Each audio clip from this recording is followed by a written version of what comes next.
Okay, thanks everyone. Sorry for the late start to this session. We had a late running policy meeting, open policy meeting, and so we are going to be a little bit of a rush here, but I'm sure we'll get through it. We've got some very experienced presenters on hand. So first up, I'm not going to go through a big introductions, but first up we have Rajneesh Singh from ISOC, and he's going to give a quick update on the activities of the Apac group in the Internet Society. Raj, over to you. And hopefully you can share your screen too with your slides. You should be able to now.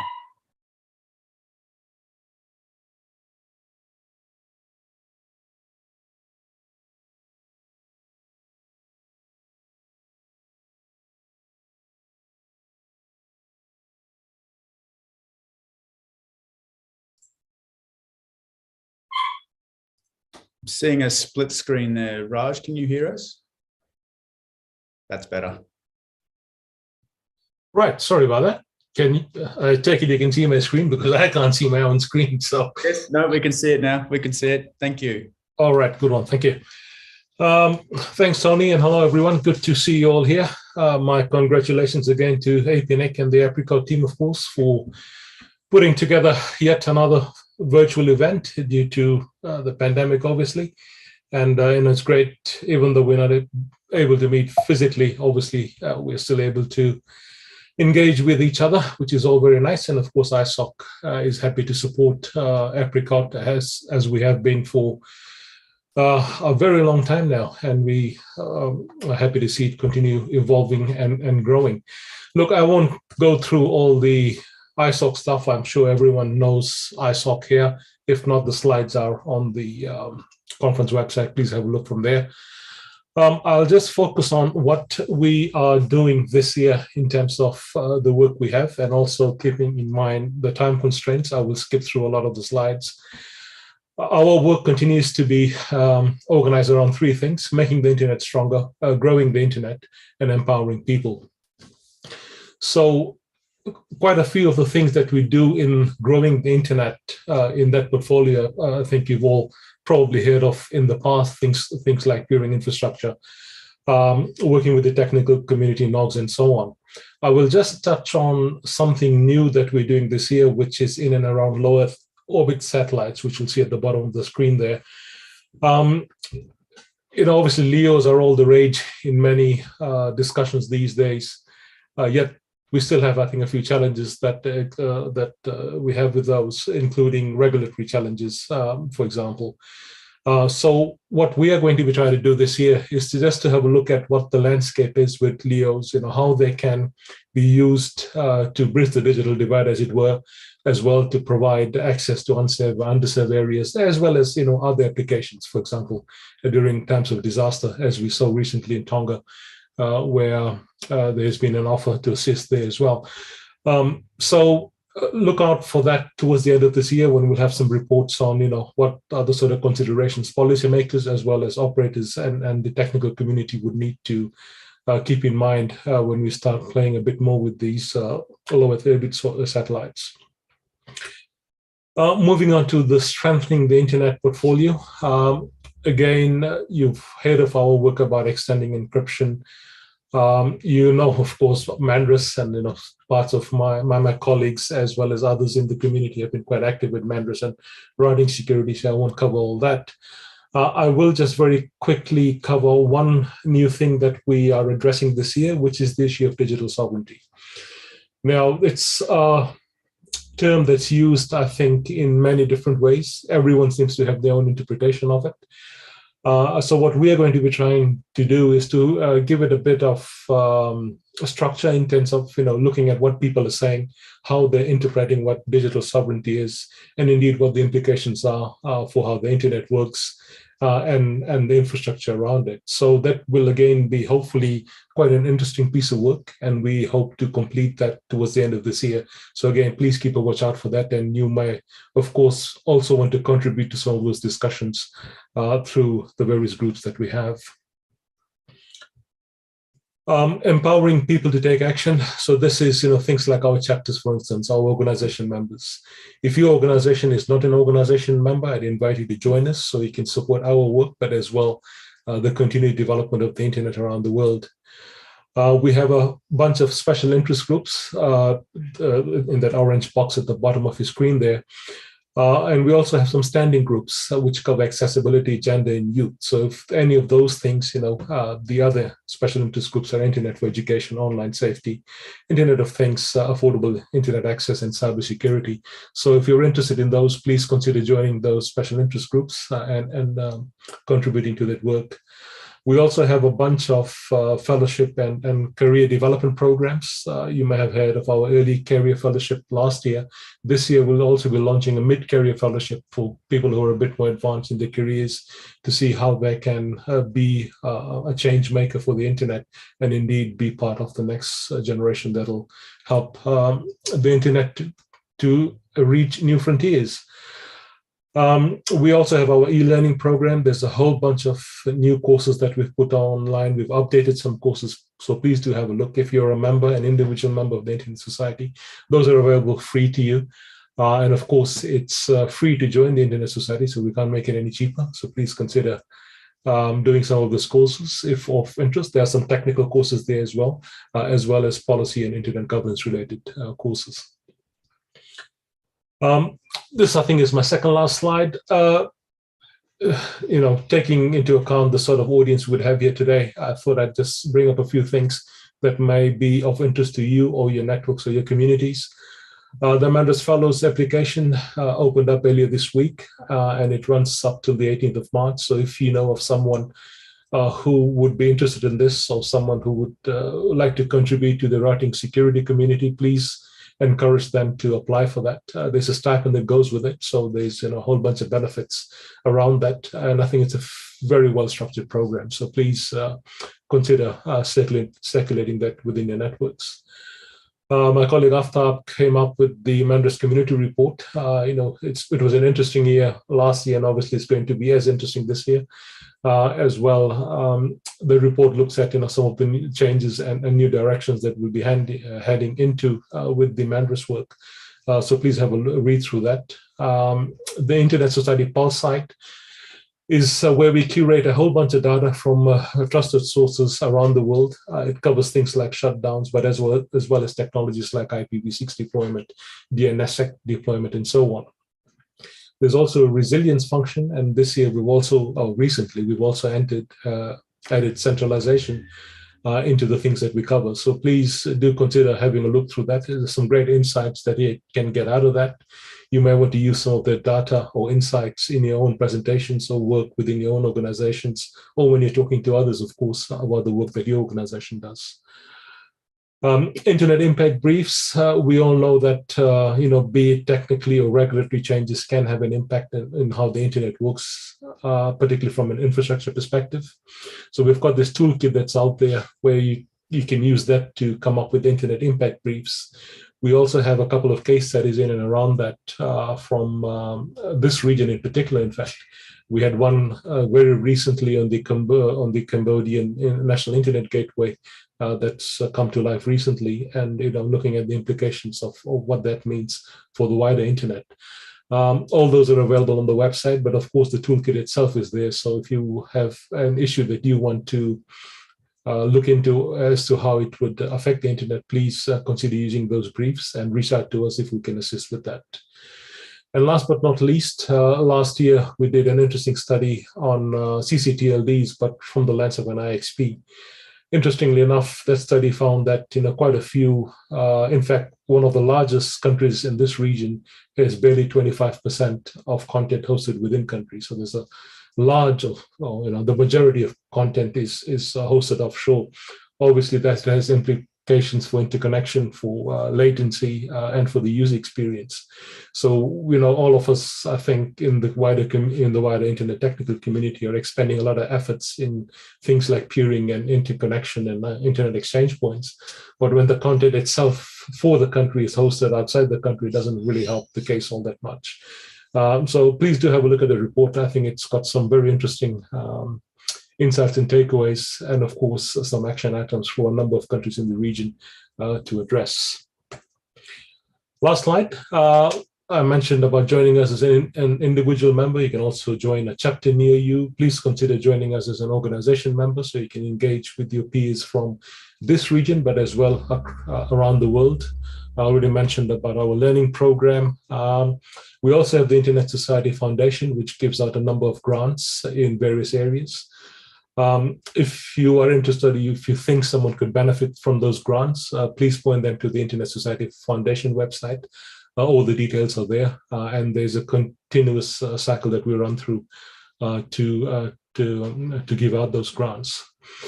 Last but not least, we are a proud and long-standing member of the Internet technical community, and we continue to work with our partners such as APNIC, such as APNOG, Ican, and all the others that are involved in these meetings. Of course, we can't all do it alone. So the collaboration and coordination we have between us, I think, goes a long way. So please consider partnering with us if you're not already partnering with us, so that we can continue to have this wonderful internet that served us so well. So with that, thanks very much, Tony. I hope that was quick enough. And back to you. Cheers. Perfect, Raj. Perfect as always, and lots of good stuff there. I encourage those of you who are interested in applying for the Manners Fellowships, please do. It's a great program. All right. Next up, we have Jirong Lo from Icann to give an update on the Icann Apac activities. And Raj, if you could stop sharing, Jirong will come up. Thank you. Oh, there we go. Right.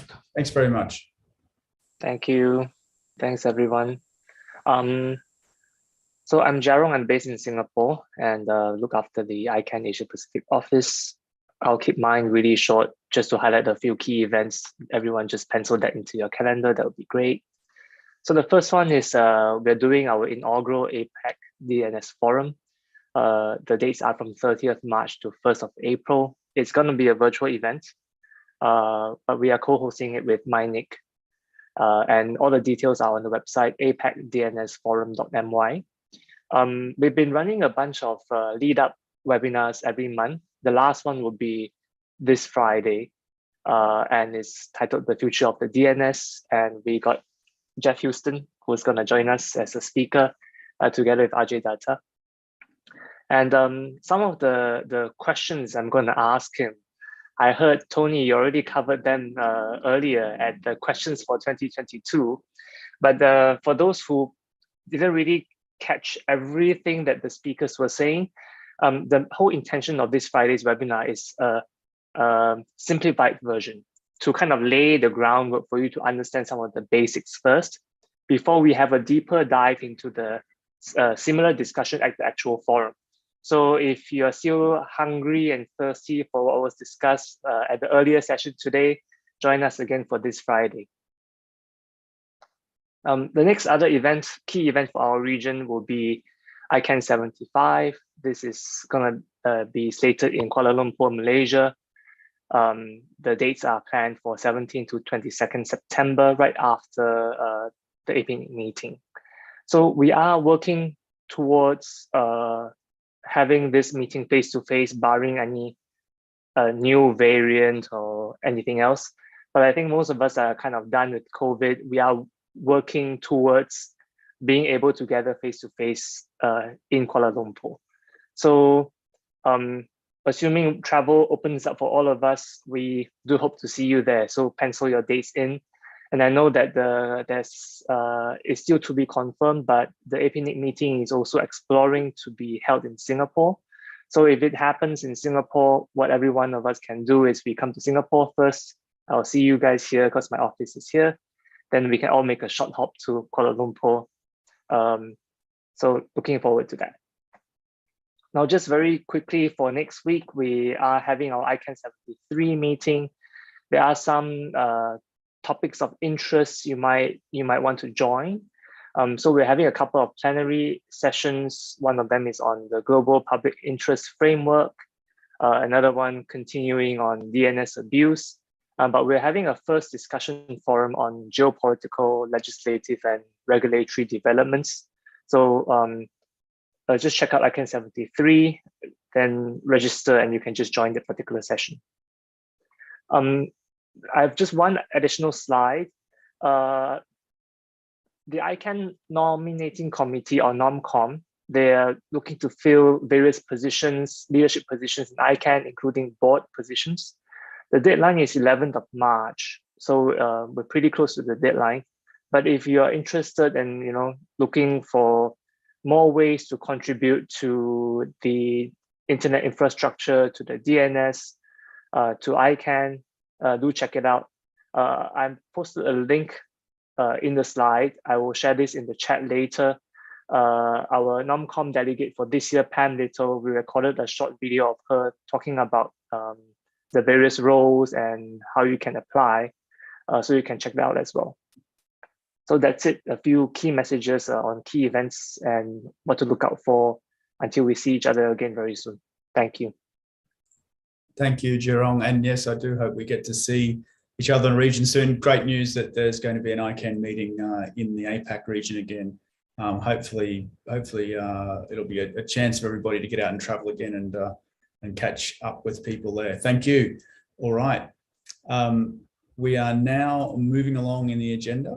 I would now like to invite Nicole Chan to give a quick update on the ASO AC.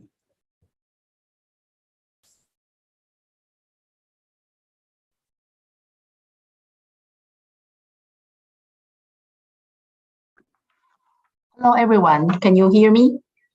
I can hear you, Nicole. Just need to, if you can just put your slides into presenter mode, then we're all good. Oh, okay, great. Perfect. Thank you. Okay. Yeah. Hello, everyone. I'm Nicole from Taiwan.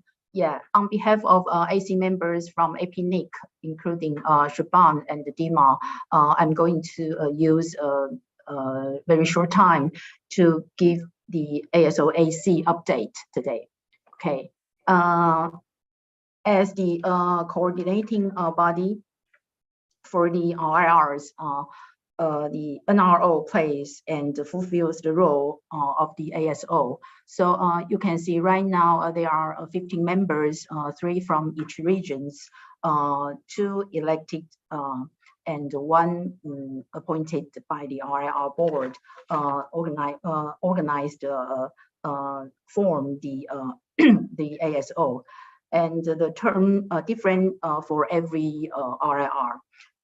The purpose of the ASO is to review the development recommendations on IP address policy and to advise the Icann board on policy issues relating to the operation, assignments, and management of IP addresses. So the ASO, what does it do? We advise Icann board and overseeing the global PTP and appoint Icann board, 2 Icann board members and appoint member to Icann NomCom. So I think they are important works. Then we can see the 2022 AC members, 3 members from different regions.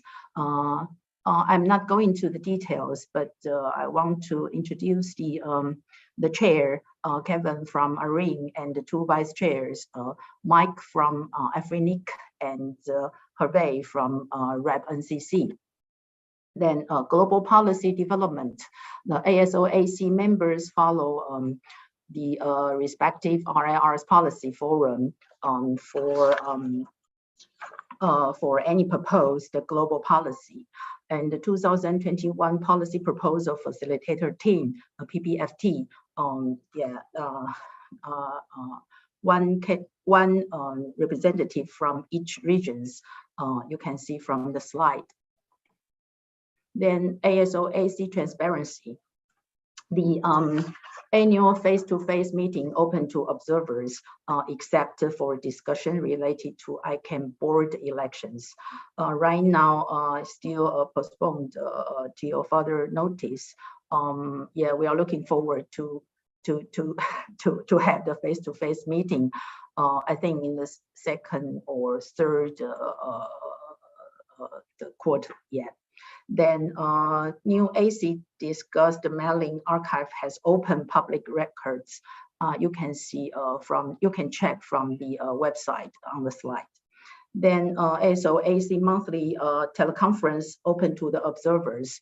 As mentioned before, normally first Wednesday of the month at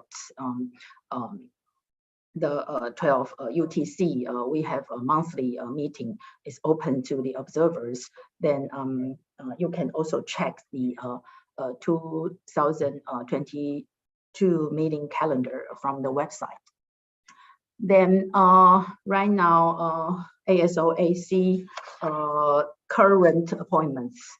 Right now we have Akinori-san is on the seat 10 Ican board, but right now we are processing the election process for the time being. And number 9 seat Ican board, Alan just being appointed the last year, and the period is until the term is until the 2024. And the ASO representative in the Ican NomCom right now is Per J. Is also elected last November, and he is for the 2021 term. Then right now, I'm going to introduce the ASO/AC 2022 appointments. It's the seat number 10 Ican board has already started the selection process. You can see the different faces from the slide. Right now, it is during the interview phase. Yeah. So we are going to have a 2 interview meeting this Friday and Saturday. Yeah. So the selected candidate should be announced around 30 April this year. And there are 2 candidates for C10 for the time, this time. And the ASO representative to Ican NomCom, I think, will be selected. The process, the procedure around the next half, the next half year this year. Yeah. Okay, so that's my update for the ASO/AC to all of you. Thank you. Thank you, Nicole. Much appreciated. Okay, so we are now going to move on to the remainder of the presentations. We'll actually we have some here that are pre-recorded just because of the fact that the time zones aren't fabulous for our next round of presenters. But the first one we are going to hear from is Amy Creamer who will present the IANA PTI update. So we'll just cue that up now.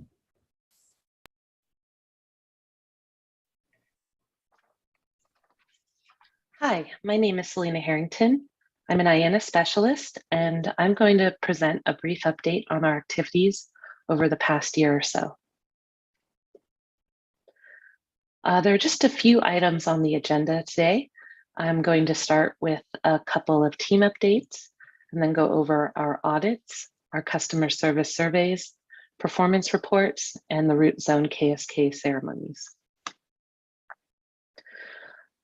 So for our team updates, first, Amy Creamer, who some of you may know from her prior work at Icann, recently joined our team as the Director of IANA Operations.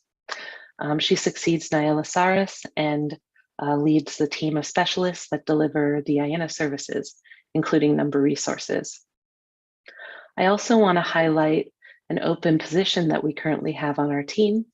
We're looking to hire a senior manager of technical services. And so if you or anyone you know is interested and qualified, you can check out the job description and requirements on Icann's website at icann.org/careers. So each year, IANA takes part in 2 third-party audits. The SOC 2 audits the systems that we use for registry assignments and maintenance. The SOC 2 audit through September 2021 has been completed, and the report has been communicated to the NRO EC. Then there's the SOC 3 audit that certifies the root zone KSK system and how we manage it. The most recent SOC 3 audit through November was completed and no exceptions have been found. That report should be published sometime in mid to late April of 2022. So one way that we track our performance is through our How Did We Do surveys. These surveys are sent out after every request ticket is resolved. And it's a very simple survey. We basically just ask if we did a good job, yes or no. And we also give the customer the option to leave a comment about how the request was handled. The system ensures that only one survey is sent to the same requester within a 60-day period. So if somebody has submitted several requests, they're not going to, be bombarded with email surveys from us. In 2021, we sent out over 1,200 surveys. The response rate was 36.7%, and overall satisfaction was a little over 91%. We also send a survey out to our customers annually to evaluate the relationship that we have with them. While the How Did We Do surveys target specific requests, our annual survey focuses more on our engagement with our customers. You can see the results here compared to the last 2 years. In 2021, we had much higher RIR participation rate at 53% as compared to 30% in 2020 and just 5% in 2019. And our score was the same as 2019 and just a little bit lower than 2020. These results demonstrate that we've maintained a positive relationship with community leaders, but they also show that there is room to improve and encourage participation. We also report monthly on our performance on iana.org/performance. We've added a new overview section here at the top. And then down below, you can find links to the SLA reports for each of the IANA areas and also our engagement surveys. If you click on the number resource performance section, it will take you to these reports, the monthly numbers reports, and they have a lot more detailed information about how each number resource request was handled and if we met our SLAs. And finally, I just wanted to give a brief update on the root zone KSK ceremonies. During the pandemic, we had to adapt to several restrictions, particularly when it came to travel, and couldn't perform the ceremonies with the usual number of in-person attendees or at the normal frequency.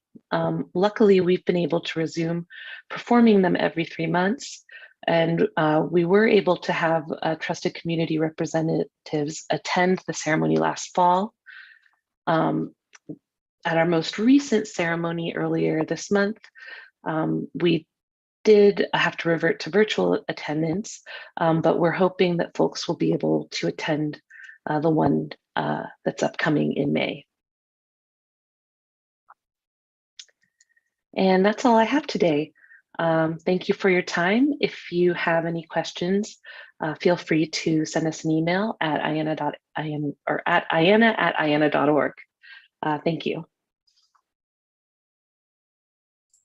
Great, thank you. We are now going to move on to the RIRs, and the first RIR update we're going to hear is going to be from APRICOT.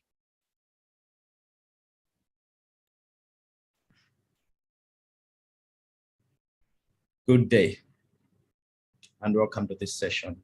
I'm James Chirwa with APNIC Updates. On agenda today, we have an update on number resources update, the APNIC policy development updates, capacity building and stakeholder engagement. APNIC currently services 55 economies in our operating region. From these economies, we are supporting about 2,000 resource members. In 2021, we observed 8% growth in our membership. And the same year, we further gave out over 282 IPv4 addresses. Those are in such 32s. This brought us to a total of over 118 million IPv4 addresses that we have issued so far. Furthermore, we issued 140 additional IPv6 prefixes of various ranges. This brought us to a total of 9,832 as at 31st December of 2021. We also issued out 226 new autonomous system numbers with a total of 2,447 as at end of 2021. We have further an addition of 1.6 million IPv4 addresses available. APRICOT is currently in its policy mandated soft landing phase 2, where we can give out a maximum of only /22 at one go. However, there is no limitation on the number of times the member can come for additional resources, as long as all policy conditions are met. The policy was developed by the policies are developed by the Policy Discussion Working Group. During our last APNIC 32 policy meeting in November 2021, 4 policy proposals reached consensus. 1 has been ratified and is awaiting implementation, while 3 are under appeal. The policy development discussions are conducted both at our meetings as well as the resource resource policy development mailing list, which currently has about 1,000 subscribers. In addition to the 2 core activities above that I've spoken about, we also conducted capacity building initiatives. These initiatives include webinar sessions and deployathons. Further, we have an IPv6 help desk which attracted over 92 service calls from 52 organizations. We also have an e-academy which experienced steady growth over the year with over 1,400 enrollments in 2021. A year in which we've also added one additional language to the platform. Now we have content in 3 languages. We didn't stop there. In spite of the COVID-19 global pandemic, we further conducted more engagement, mostly online, within our community. These include our annual AIS meeting, the African Internet Summit, with over 370 attendees. We further provided support to growth of network operator groups, internet governance forums, and other technical community events. We also sponsored 16 internet development programs. We engaged in 9 government roundtable meetings and 17 community-focused outreaches. We further signed 4 MOUs targeting 9 internet development projects. Our 2022 plans looks to extending beyond what we achieved in 2021. This is all that I had for you today, and thank you all for your attention.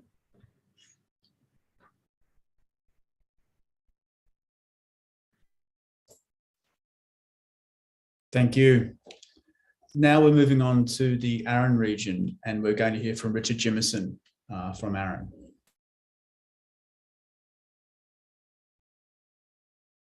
Hello, APNIC. My name is Richard Jimerson. I'm Arran's Chief Operating Officer, here to give you the Arran update. Since this is a recorded update, there'll be a slide at the end, so you know where to send questions if you have them, and I'll try to keep it as brief as possible. I know that we're all online today. I hope to get back in person with a meeting with you guys sometime soon. I do intend to attend an APNIC meeting in person at some point. My first APNIC meeting, just so you know, I have been to them before, was APNIC 9 back in March of 2000. And I've been to about 10 APNIC meetings over the years. So that first meeting of mine was 22 years ago. but I haven't attended one in 11 years now. The last APNIC meeting that I attended was in Hong Kong back in February of 2011, and I hope to see you guys again sometime soon in person. But for now, Aaron's Chief Operating Officer. I'm mostly back office, and I stay at the Aaron offices to help run operations there. This is the service region that Aaron serves: United States, Canada, 25 plus Caribbean and North Atlantic economies. We serve just under 40,000 customer organizations at Aaron throughout the year. 9,000 of them are considered service member organizations. We got about 7,500 general member organizations. And we got about 7,600 ASN only customer organizations. They don't hold IPv4 address space or IPv6 address space. And then we have another 15,158 organizations that hold legacy resources. Those are IP address blocks that were issued to them before December of 1997 by one of Aaron's predecessor registries. We continue to provide services to those organizations, and we consider them a part of our total customer organization group of about 40,000 companies. I want to highlight some of the transfers. I know that that's interesting between the regional internet registries. Notice here we're counting the number of /24s that are transferred to the Aaron region from APNIC, LACNIC, and RIPE-NCC. Note that the number of 24s here coming into the Aaron region via inter-RIR transfers is counted in the hundreds of 24s. The next slide shows you the number of /24s of IPv4 address space that we're transferring outside of the Aaron region to LACNIC, RIPE-NCC, and APNIC. And you'll note that unlike this slide, where it's counted in the hundreds, the next slide is counted in the thousands. We transfer thousands of IPv4 address /24 equivalents to the other regional internet registries throughout the year. And that should be of no surprise to anyone because we have so much of the legacy IPv4 address space inside the Aaron database. And quite a bit of that is being transferred around, although we do receive some inter-RIR transfers at Aaron as well.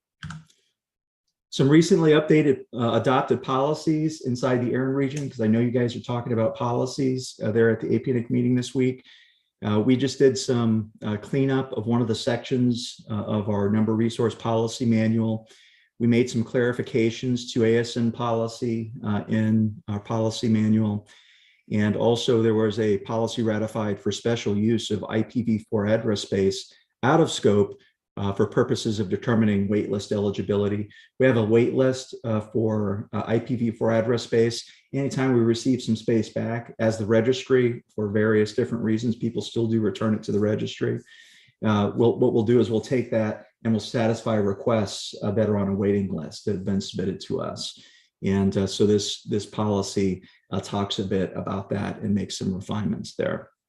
These policies were recently adopted through the process as shepherded by Aaron's Advisory Council and community and approved by the Aaron Board of Trustees and their pending implementation for Q2 of this year.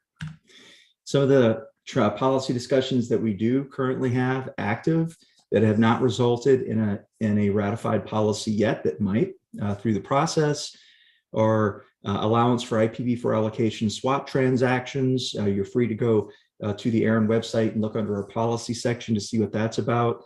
Also some discussion about private AS numbers and unique routing policy clarification in the policy. Some clarifications to our transfer policies in the number resource policy manual for sections 8.3, 8.4, and 8.5.6.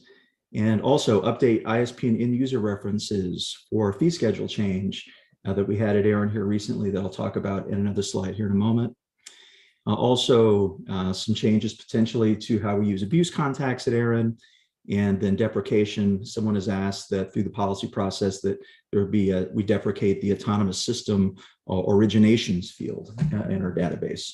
And of course, you can tune into the APRICOT website where the policies are being discussed there, our mailing list, and also participate in our meetings if you'd like to hear more about that. Some of the current news, the APRICOT organization, one of them does have to do with that new harmonized fee schedule that was launched on 1 January. Over the course of the last year, we had discussions with our community about changing our fee schedule and removing the distinction in our fee schedule between ISP and end user organizations. As of January 1st, that distinction has been completely removed. And we're moving forward with service member organizations and general member organizations.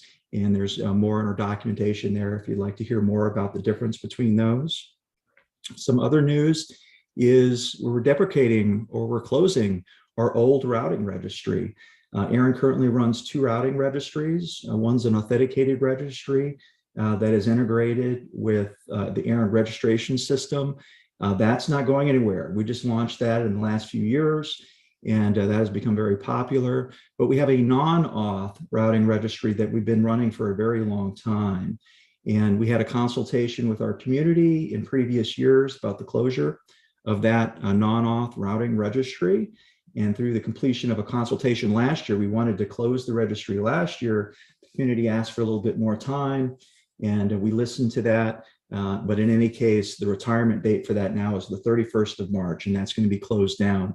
And there's information on our website about that if you'd like to look into that as well. We have APRICOT optimized sessions.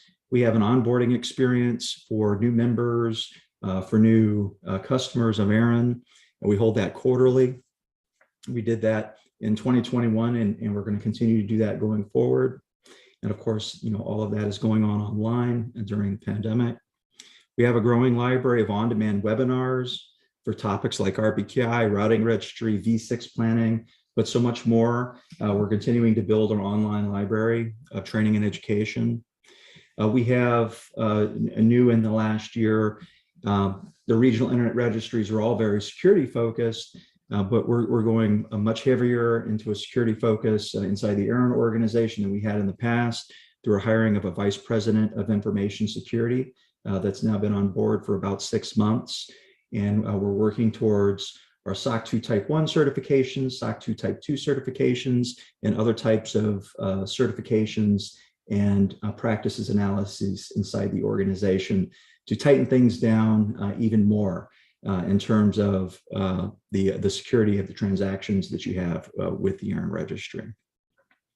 And like other registries, of course, in addition to the policy development process, we have varying other different types of discussions going on with the APRICOT community. And we have several consultations that have opened and closed with our community over the last year and going forward this year on various topics around the operations of the registry itself, and also governance consultations with the community about our voting systems and those types of things. And of course, there's more information about that on our website. All of that is handled under our process called the APRICOT consultation and suggestion process, easy to find from the front page of the APRICOT website. Your obligatory final slide and your RIR update is, hey, come meet with us at our next meeting. Our next meeting is online, is also in person, just like our last meeting was. We had a meeting in November that spanned between October and November last year that was partially fully online, and other portions of it were hybrid, where we had in person in Minneapolis and also online. And for the meeting in Tennessee, the whole thing's going to be done in person and online. So we're going to have great remote participation facilities. Please join us at that meeting if you'd like. And if you're in a position where you're able to and you're willing to travel and you would like to join us April 24 through April 27 in Nashville, Tennessee, we would love to see you there. And of course, you would be welcome. APRICOT considers the APNIC organization and the APNIC community very, very good friends. Your organization will always be a close friend to the APNIC community and the APNIC organization. And we want to see more of you guys by attending your meetings, and we hope to see you guys at our meetings either online or in person too. With that, I'd like to thank you for your time. I hope that this update presentation was not too lengthy for you, and I hope you guys have a great rest of the meeting. Not sure if I'm placed towards the beginning or at the end, But as always, the APNIC meetings are great. The APNIC community is great. And I'm sure that everything's been wonderful there this week. And I wish you all the best and good health. Thank you very much. This is Richard Jimerson from ARIN signing out, and I'll talk to you again soon. Thank you much. Thank you very much, Richard. All right, we have 2 more to go. We're now going to move to LACNIC for a presentation from Carlos Martinez.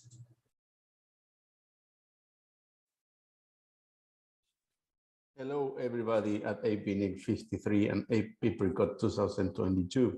My name is Carlos Martinez. I work for LACNIC, and I will be presenting you with a short update on our activities in 2021. So without further ado, here's our LACNIC update for APNIC 53. So my agenda for today is to provide you with some highlights of our strategic plan for the cycle starting in 2022 and ending in 2025. Comment that RPKI is now a core focus area for LACNIC as a product of this plan and other things that have happened in the region. Highlights of our policy development during 2021, our first hybrid meeting, and inviting you all to our upcoming meeting in May. So in 2021, we devoted a lot of resources and time to produce a strategic plan for the next 3-year cycle, beginning with redefining our vision and mission and focusing on what is that we want to do, what the things that we want to promote. And I'm going to comment on a few things that are the same, which is great actually, because we are not reinventing anything, and something that is new, something that we believe will make a significant contribution to the development of the internet in our region. So we have a new vision, which is much shorter than the one that we had before. And it's that we are building a regional community for a better global internet. We want to emphasize that we work within our region, but our goal is to have a global functioning, open and stable internet. So we are still a RIR, so that the registry is one of the most important things for us. Our community is key. We believe in building and further improving our community. We believe in participation. Actually, LACNIC devotes a significant part of its time and resources and activities to increase participation from the community.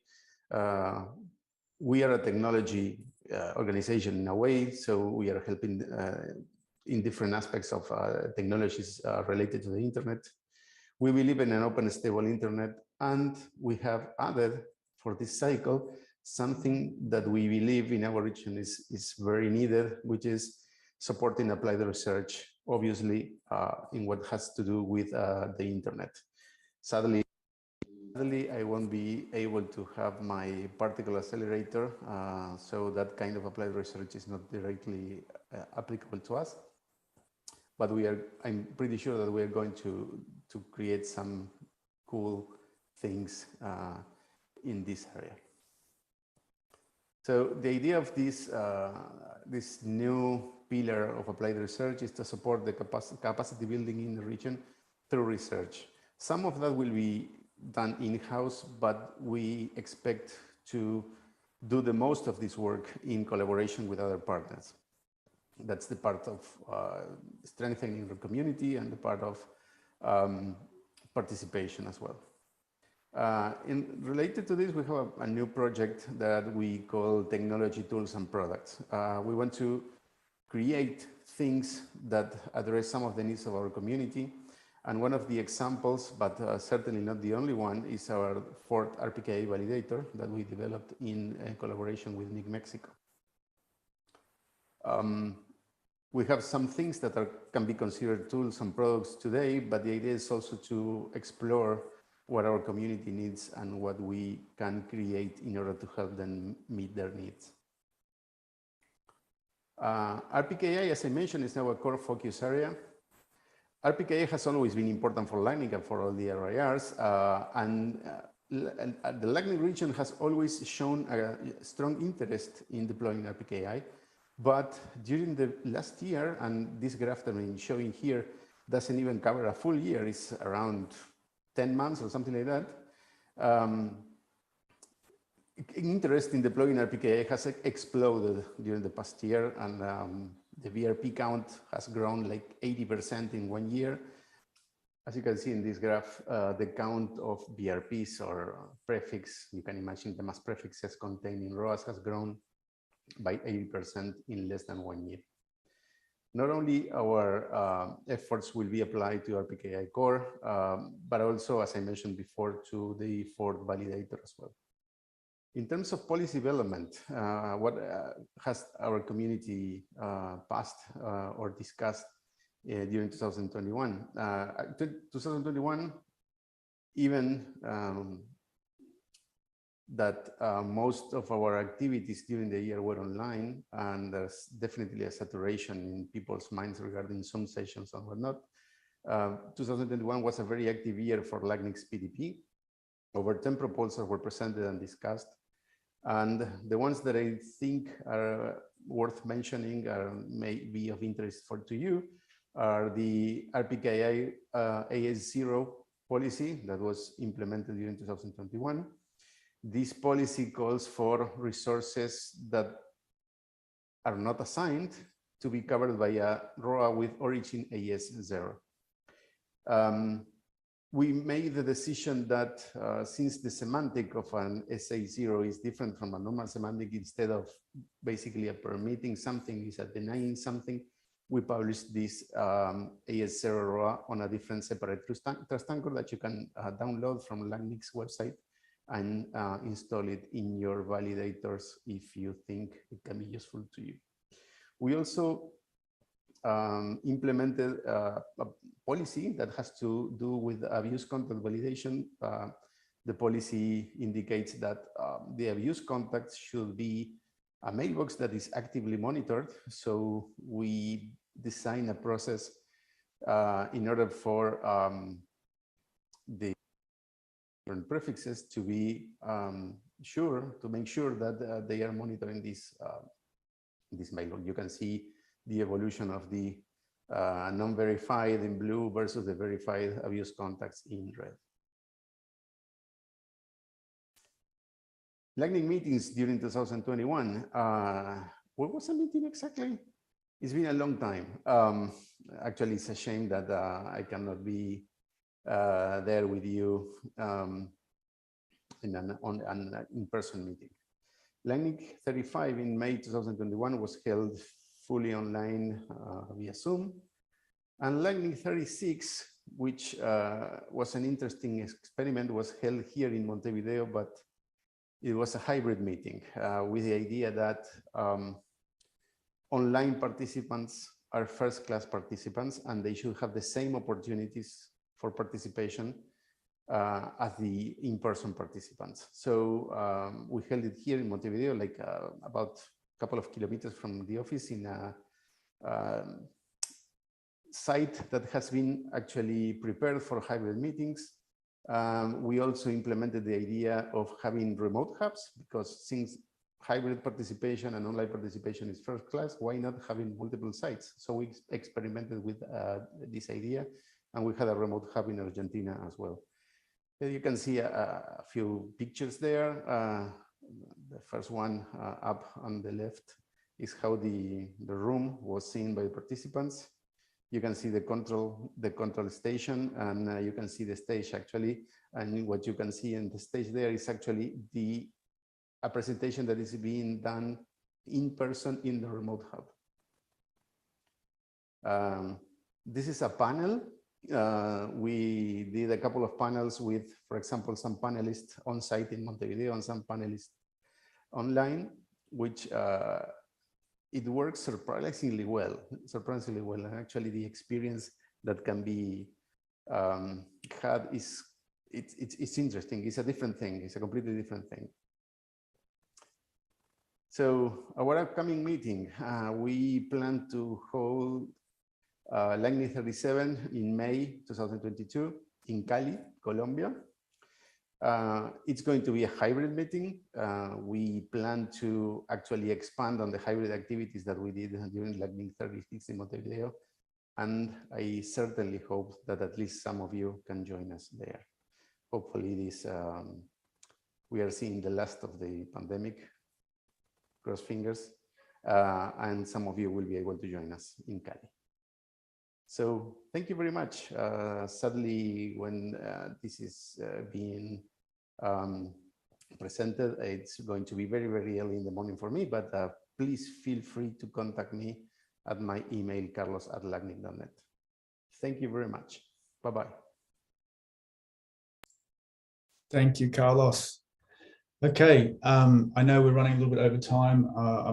We did start a little bit late, but we do have one final presentation, and that's from the RIPE NCC, and that will be presented by Chris Buckridge.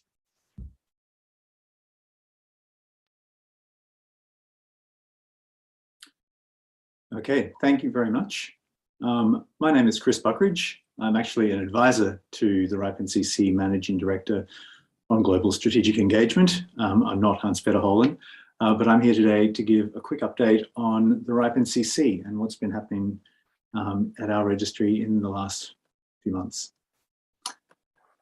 Now, it's been an important time for the RIPE NCC over the past 6 months, as well as looking ahead to 2022. We were looking ahead to a longer term strategy, and that involves a lot of discussion internally, also with the community, with our membership, with the RIPE community. And the outcome was the RIPE NCC strategy 2022 to 2026, which we published at the end of last year. And this is giving direction, strengthening our position as the RIPE NCC, understanding our community and the challenges that we have. And it will inform our annual activity plans going forward. And there's a link there where you can download the document. Within that document, we identified 5 strategic objectives. Now, these link in with our mission and our vision, and they are, first, we support the open, inclusive, and engaged RIPE community. The RIPE community is where our legitimacy comes from. That's really top of our list of strategic objectives. The second, obviously, operate a trusted, efficient, accurate, and resilient registry. Third is to enable our members and community to operate one secure, stable, and resilient global internet. So that's a key fundamental principle for the RIPE NCC and for our community. So we help ensure that. So in making sure that we can actually meet those first 3, we then have 2 additional objectives. One is to maintain a stable organization with a robust governance structure. That's talking about accountability. It's talking about ensuring that we're fit for purpose and able to carry out our remit. And then 5, to attract engaged, competent, and diverse staff. And that's something I think all of the RIRs have in common, is that we want the best people to actually reflect our communities and to carry out the work that we're trusted with by those communities. So if we look towards this year, coming into a slightly shorter time frame, the goals for the coming year: maintaining an accurate registry, obviously top of our list; strengthening our RPKI and RIPE database infrastructure, and that's an area where we see an increasing amount of focus. Security, risk management, and compliance. This is something that has, I think, come to the top of everyone's priority list. It's something we're looking very closely at, how we can improve our security, risk management, and compliance. This includes recruiting some new roles, some new positions in the organization, some new processes. Effective engagement and outreach, obviously very important in the current world. We need to be engaged with not only our membership and community, but with governments, with international organizations, with our other RIRs, ensuring that we're focused there. And that leads into the second one, supporting the RIR system and the wider internet governance ecosystem. That collaboration and that coordination between what we sometimes call the ISTAR organizations, is more important than ever. And then finally, obviously, an effective and sustainable organization. I think every business, every organization in the last few years has gone through some challenges and some changes in how they operate. Making sure that the RIPE NCC is effective and sustainable is a high priority. So, some of the things that we have been working on. Registry, we have seen a sharp increase in the number of transfers over 2021. We're measuring this by the number of tickets that we have coming through our system, but we see that IPv4 market, the transfers that occur as a result of that, absolutely increasing, and that's requiring more resources on our part, more due diligence activities. And as part of that, we see additional staff supporting our registry services. There is extra work going on in terms of EU sanctions compliance. Sanctions are very much in the news at the moment, but we've been dealing for the last few years in how we manage the fact that the RIPE NCC is an organization based in the Netherlands, which is part of the EU, and therefore subject to the EU sanctions regime. We've been managing how we do that using some new tools, some new processes, and that includes automating checks against that sanction list to ensure that we're compliant. We're looking at ways to improve our efficiency and response times, and that is a large project. The longer term solution will involve greater automation and digitization of what we do as the registry. And we see that the number of LIRs on the IPv4 waiting list is growing. I'm not sure how up to date to the day this is, but when we prepared this slide, it was 553. So that's the waiting list where LIRs who haven't yet received an IPv4 address allocation can join a waiting list to receive a /24, I believe, from return space and other dust that comes in. RPKI developments, I mentioned this is a high priority for the RIPE NCC. We have an RPKI audit framework, and we performed a gap analysis early in 2021. Most of the gaps identified there have been closed. And we are planning another audit, SAE 3000, for later this year. We're working to make sure that the infrastructure around our RPKI services is resilient, improved infrastructure, better redundancy, replacement of our hardware security modules, and open sourcing of the RIPE NCC's RPKI core software. And then again, security and compliance. All of our RPKI security reports are public and available on our website. We're doing everything we can to be transparent there, learning with the community, ensuring that people are aware of any issues that come up and how we address them. AuthDNS. Network operators can now host an AuthDNS instance in their own network. The benefits that operators would find there: faster access to all reverse delegations, improved fault tolerance, and improved latency for all reverse DNS lookups. And if you are interested in that, if that sounds like something that would be worthwhile for your organization, you can apply to host an AuthDNS node at that URL. RIPE Atlas. I know many in the APNIC community are involved in the RIPE Atlas project. We now have more than 11,100 probes spread out across 5,000 autonomous systems in 169 countries. And next year we plan to begin distributing, I think that's this year, distributing new version 5 hardware probes to maintain that network. We're also looking at improving our sponsorship model. So our goal is to cover at least the top 5 autonomous systems from all underrepresented regions. And the sponsorship program helps us to expand that network. We have improved our sponsorship packages.